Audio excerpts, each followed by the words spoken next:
name is Minister Fred Pervine. Welcome to Teachable Moments. Teachable Moments is designed to give insight into God's Word and with practical application. Now, let us go into God's Word.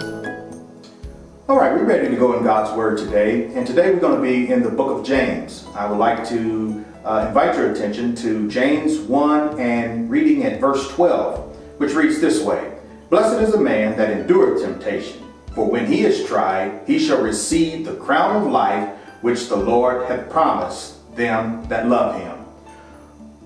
In a teachable moment today, we want to talk about temptation. First of all, what is temptation?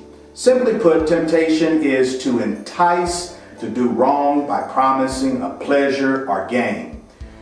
Some things that we have to look at temptation. We have to go back to the origination of temptation. When we look into the 14th chapter of the book of Isaiah, we look at Lucifer. Lucifer was lifted up in himself, and he said he will rise above God. He wanted to be like the Most High God.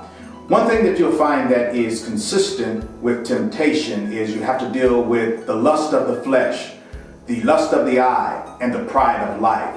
So when we look in those areas and we deal with temptation, as the book of James clearly say, every man is tempted when he is enticed and drawn away. So when we're dealing with lust in our lives, that is the greatest problem that we'll have to deal with in temptation. Give an example when we go back into the book of Genesis and we look at Genesis, where the temptation of Eve, Adam and Eve in the garden, where the devil asked Eve a question: hath God said? So the whole thing of temptation is set on is questioning whether God said something or not. Now, Adam, getting it firsthand from God, he knew what God said. God told him not to partake of the tree of the knowledge of good and evil, for in the day that he would partake of it, that he would surely die. Now, Eve, having received that message secondary from Adam, the serpent comes in and tempts Eve and tells Eve, hath God said? Question whether God said.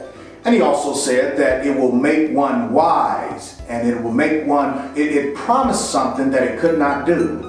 So when we're talking about teachable moments, and we're looking at moments that we're dealing with temptation, it's dealing with drawing away and enticing and promising a gain. Promise us that we can be like God. Promise us that we can do great things. Promising us the world, but cannot provide it. The enemy cannot provide that. So as we talk, and in our series of studies, we're going to be talking about temptation, and I want you to stay tuned with us on these series of lessons, and we're going to cover these in our next segment. Thank you for being with us for Teachable Moments.